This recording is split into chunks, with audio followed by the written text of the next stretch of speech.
मैं हूं आलिया और आप देख रहे हैं breaking barriers with Aliya Shah. Welcome to my show.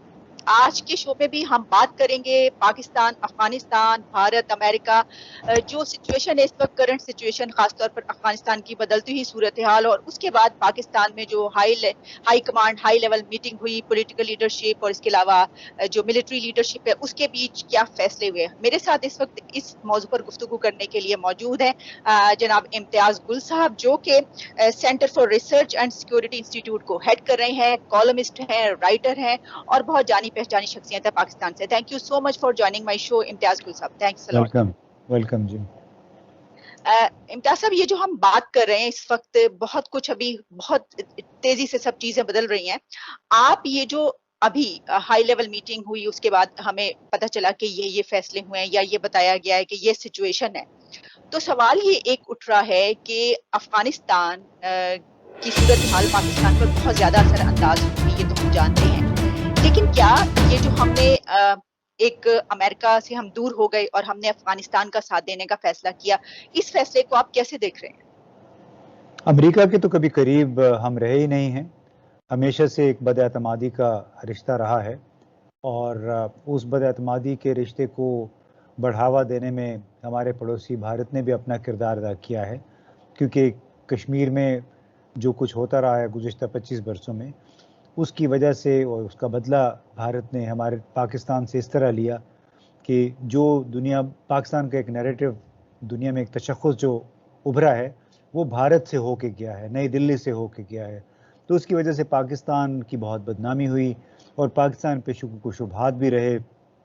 जो मिलिटेंसी थी कश्मीर में, उसके लिए जो सपोर्ट यहाँ से होती थी, जो पाकिस्तानी ग्रोह उसमें मुलविस थे, ये कहा जाता था कि हुकूमत या रियासत उनको सपोर्ट करती है। तो उस वजह से पाकिस्तान और अमेरिका का जो भी ताल्लुक़ रहा, जब से भी था, हमेशा फंक्शनल रहा है और ये बहुत पुरानी तारीख़ है। 1971 में भी अमेरिका ने पाकिस्तान का साथ नहीं दिया था भारत के मुकाबले में, और यही हाल गुज़िश्ता 20 बरसों में भी था कि पाकिस्तान ने इंटरनेशनल कोalition सपोर्ट कोalition फोर्सेस को, जो ISAF जिसको कहते थे, अफ़गानिस्तान के लिए उनको मदद तो फराहम की, लेकिन शक और शुबा जो है वो अपनी जगह पे कायम रहा और इसका इजहार हर अमरीकी फ़ौजी जर्नल जो कि अफ़गानिस्तान आके कुछ अर्सा पोस्टिंग करता था, वो उसका इजहार करता रहा है।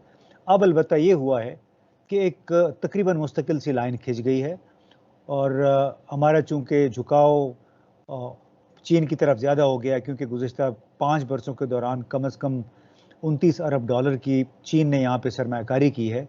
उसके मुकाबले में अमेरिका ने गुज़िश्ता 20 बरसों के दौरान वादे वईद बहुत किए, सेकेंड हैंड इक्विपमेंट, नाकारा इक्विपमेंट बहुत दिया पाकिस्तान को, कुछ कर्जे भी माफ़ किए, कोई कहा जाता कुछ सिक्योरिटी असिस्टेंस जिसको ये कहते थे, वो एक्चुअली कोalition सपोर्ट फंड्स थे, जो कि ये वो फंड्स हैं जो कि अमेरिका की ख्वाहिश पे मुतल्लिका मुल्क मुतल्लिका मुल्क के फ़ौजी ऑपरेशंस के नतीजे में अदा किए जाते हैं। यानी अमेरिका ने पाकिस्तान से रिक्वेस्ट की, पाकिस्तान ने अपनी फ़ौजें तमाम सरहदी इलाकों पे डिप्लॉय की और ऑपरेशंस में हिस्सा लिया। उसके नतीजे में अमेरिका ने पाकिस्तान को कोalition सपोर्ट फंड्स दिए। उसको भी दुनिया भर में ये बना के पेश किया गया कि जैसे वो पाकिस्तान पे एक एहसान हो रहा है अमेरिका की तरफ से कि हमने इनको बहुत ज़्यादा इमदाद दिए। बताया जाता है 14 अरब डॉलर थे। इसके अलावा असल जो असिस्टेंस थी, कुछ कर्जे माफ़ किए थे अमेरिका ने। तो मुख्तसरन ये कि कुर्बत कभी भी नहीं थी पाकिस्तान और अमेरिका की, एक बिज़नेस रिलेशनशिप था। उस बिज़नेस रिलेशनशिप में पाकिस्तान को मैं समझता हूँ नुकसान ज़्यादा हुआ है और यहाँ पे गैर मुल्की सरमायाकारी अगर नहीं आई, ख़ुद अमेरिकी एक्सपोर्ट इम्पोर्ट बैंक ने सिर्फ हाल ही में जाके कुछ पाबंदियाँ हटाई हैं पाकिस्तान में प्रोजेक्ट फाइनेंसिंग के लिए। इससे पहले 20 साल बातें बहुत किया कुछ नहीं है। तो इस वजह से मेरा ख्याल है पाकिस्तान ने अपना एक लाइन खींच ली है, फैसला कर लिया है कि अब अमेरिका को नाराज़ किए बगैर चीन के साथ ताल्लुकात को बढ़ावा देने की कोशिश की जाएगी। इम्तियाज साहब, इसमें एक ये भी बात कही जाती है कि जाहिर है कि अमेरिका दुनिया की सबसे बड़ी सुपर पावर समझा जाता है और इतनी बड़ी ताकत से जब आप एक नाराजगी उसकी मोल लेते हैं। पहले भी ऐसा कुछ कहा जाता रहा कि बड़े फिर उसके बाद पाकिस्तान को बुरे वक्त भी देखने पड़े, लीडर्स के साथ भी बहुत कुछ। मेरा सवाल आपसे ये था कि एक तरफ FATF में हमारी जो है वो सर पे लटकती हुई तलवार, और उसके बाद हमारी जो IMF के से जो हम करते हैं, फिर एड्स, इमदाद, फंड्स, इस सब का ये तो सब बहुत ज़्यादा फिर बुरी सूरत हाल हमें फाइनेंशियली बहुत बर्दाश्त करनी पड़ेगी, ये आप समझते हैं? तो आपने बहुत ही गंभीर अंदाज में इसको पेश किया। इस तरह नहीं है। फेटफ पाकिस्तान ग्रे लिस्ट में है 3 साल से। उसकी सेहत पे कोई असर नहीं पड़ा, बल्कि उल्टा पाकिस्तान का जो मालियाती बैंकिंग निज़ाम है वो और बेहतर हो गया है। IMF, पाकिस्तान को इस वक्त IMF की ज़रूरत ही नहीं है। एक 2 साल पहले एक सूरत हाल पैदा हुई थी, वो हुकूमत की बेवकूफ़ी थी चंद वज़रा की, कि वो $6 अरब की खातिर उन्होंने बहुत सारी ऐसी शराइत भी मान ली जो बिल्कुल नहीं माननी चाहिए थी, बड़ी नुकसानदेह साबित हुई हैं। दूसरी, इमदाद वगैरह पाकिस्तान को इस वक्त मगरब की तरफ से कोई नहीं मिल रही है, और जो थोड़ी थोड़ी 100 मिलियन $200 मिलियन उसकी तो कोई हैसियत ही नहीं है। उसके मुकाबले में चीन ने $29 अरब यहाँ पे पाकिस्तान में इन्वेस्टमेंट की है, $8-9 अरब का कर्जा दिया है, बैलेंस ऑफ पेमेंट सपोर्ट की है, जो कि वाकईतन मईशत को उसने सहारा दिया है। अमेरिका ने जो कुछ किया है उससे मईशत को सहारा नहीं मिला, अलबत्ता उनके अपने मकासद हैं, वो उससे हल होते हैं। तो उसमें ना अमेरिका ने कुछ दिया गुज़श्ता 3-4 बरसों में, ना पाकिस्तान ने मांगा है, ना FATF में जाने से, पाकिस्तान की ग्रे लिस्ट में जाने से पाकिस्तान को कोई बहुत ज़्यादा नुकसान हुआ जिसका इआदा किया जाता था। अभी जो तलवार, सो कॉल्ड तलवार लटक रही है, ये सारा सियासी मामला है, क्योंकि पाकिस्तान ने खुद को नत्थी कर लिया है चीन के साथ।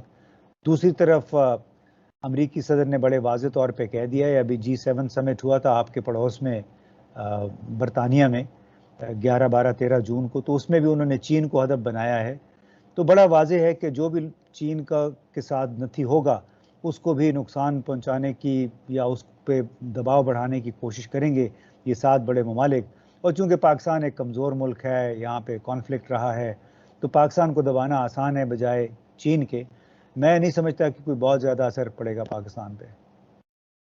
अच्छा, सर आपकी बात से मुझे यही समझ में आया, तो इसका मतलब है कि अगर पाकिस्तान FATF में रहता है और नहीं निकल पाता, या ये जो इक़दामात अगर पाकिस्तान के खिलाफ कुछ ऐसे किए जाते हैं जो कि हो सकता है कि कुछ गंभीर आपको लग रहा हो, लेकिन आगे चलकर सैंक्शंस भी हो सकती हैं, तो आप समझते हैं कि नहीं, पाकिस्तान पे कोई असरअंदाज इस तरीके से नहीं होंगी ये चीज़ें? देखिए, दुनिया भर की ब्लैक मनी दुबई में और अब मुत्तहिदा अरब अमारात के दूसरे रियासतों में पड़ी हुई है।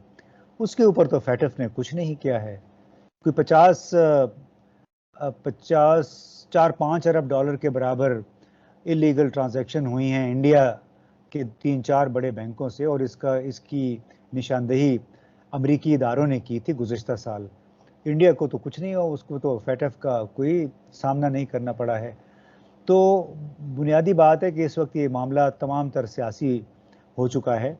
ये बड़ी अच्छी बात थी कि पाकिस्तान ग्रे लिस्ट में चला गया, उसकी वजह से पाकिस्तान के बहुत सारे ऐसे कवानीन थे जो बहुत बेहतर हुए हैं, बहुत सारे लूप होल्स थे बैंकारी निज़ाम में जो दूर हो गए हैं, मनी लॉन्ड्रिंग का सिलसिला रुक गया है, और पाकिस्तान के बैंकारी निज़ाम को, पूरे फाइनेंशियल सिस्टम को जदीद खतूत पर उस्तवार करने में ये प्रोग्राम बड़ा मददगार साबित हुआ है। हो सकता है 5-6 महीने और भी FATF की लिस्ट में रहें, और बड़ी अच्छी बात है। इसी के ज़रिए वो मसाइल जो गुज़श्ता हुकूमतों ने हल नहीं किए, उन पर तवज्जो नहीं दी, वो गुज़श्ता 3 बरसों के दौरान काफ़ी हद तक एड्रेस हो गए हैं, और ये पाकिस्तान के आवाम के लिए, पाकिस्तान के मफाद के लिए बड़ा अच्छा है। बाकी अब जो मसला रह गया है वो सियासी है। वो उन्होंने, भारत ने, अमेरिका, फ्रांस ने फैसला करना है कि आया वो पाकिस्तान के साथ ताल्लुकात रखना चाहते हैं या नहीं। अगर नहीं रखना चाहते तो अपने दबाव यूं ही जारी रखेंगे, लेकिन मैं नहीं समझता कि पाकिस्तान को इससे कोई बहुत ज़्यादा फ़र्क पड़ेगा, क्योंकि अगर सैंक्शंस भी अगर लगें, वो भी तो सियासी होंगे ना, और सियासी तौर पे सैंक्शंस लगा के क्या तालिबान को किसी ने रोक लिया? 1999 में, नवंबर 1999 में तालिबान पे पहली सैंक्शंस लगी थी, फिर 2001 में सैंक्शंस लगी उन पे शुरू में। क्या तालिबान को किसी ने जंग या जिहाद, या उनकी नज़र में जिहाद है, उसे रोक लिया? 20 साल के बाद उसी अमेरिका ने उनके साथ जिसने पाबंदियां लगाई थी, उसी ने 29 फरवरी 2020 में उन्हीं तालिबान के साथ एक डील भी कर लिया, जो कि अक़वाम मुत्तहिदा की लिस्ट के मुताबिक अभी भी टेररिस्ट ग्रुप है, लेकिन उन्होंने अमेरिका ने टेररिस्ट ग्रुप के साथ बिल्कुल मुआहदा किया है। ये सारे सियासी मामलात हैं, इस पे अब ब्लॉक जियोपॉलिटिक्स हो रही है और जियोपॉलिटिक्स का ज़ाहिर है उसकी अपनी एक प्राइस होती है। अब पाकिस्तान जैसे ममालिक को फिर वो करना पड़ता है, उसकी प्राइस भी चुकानी होगी। ठीक। डॉक्टर साहब, ये जो अफगानिस्तान की इस वक्त सूरत हाल है, जिस तरह अभी तो बहुत तेजी से तालिबान के सामने सरेंडर्स हो रहे हैं और नजर ये आ रहा है कि जिस तरह कहा यह जा रहा है कि 6 महीने भी नहीं गुजरेंगे वहां से विड्रॉल हुए तो हो सकता है कि वो पूरे उस पर काबिज हो जाएं। तो आपको क्या नजर आ रहा है, क्योंकि उस सूरत में जाहिर है कि बहुत सी ऐसी ताकतें जो उस तालिबान की हुकूमत को तस्लीम नहीं करेंगी, तो आपको इसमें आगे क्या सिनेरियो नजर आ रहा है अगर आप 6 महीने के बाद देखिए, फर्ज कीजिए? अभी तो बड़ा मुश्किल है इस वक्त। तालिबान कम अज़ कम कोई 120 के करीब अजला हैं उनके दावे के बकौल, जिस पे वो बराह रास्त या बिलवास्ता कब्ज़ा कर चुके हैं। और ख़ुद गुज़श्ता रोज़ रशियन फ़ॉरेन मिनिस्ट्री ने भी ये तस्लीम किया है कि सिर्फ गुज़श्ता 10 दिनों के दौरान तालिबान ने 30 अजला पे कब्ज़ा किया है। एक अलबत्ता बात ज़रूर है, उनकी राह में बड़ी रुकावट के तकरीबन तमाम ममालिक ने बशमूल पाकिस्तान के ये कहा हुआ है कि उनकी पुरानी हुकूमत बहाल नहीं होगी, ना ही उसको तस्लीम किया जाएगा। यानी ज़बरदस्ती अगर उन्होंने काबुल पे कब्ज़ा कर लिया तो फिर उस हुकूमत को तस्लीम नहीं किया जाएगा, पाकिस्तान भी गालिबन नहीं करेगा, क्योंकि इसमें फिर बहुत सारे इसके साथ मसाइल जुड़े हुए हैं। होगा अलबत्ता ये कि जो एक साइकोलॉजिकल नफ्सियाती जंग इस वक्त छिड़ी हुई है, नफ्सियाती टेरर फैल गया है बहुत अफ़गानिस्तान में।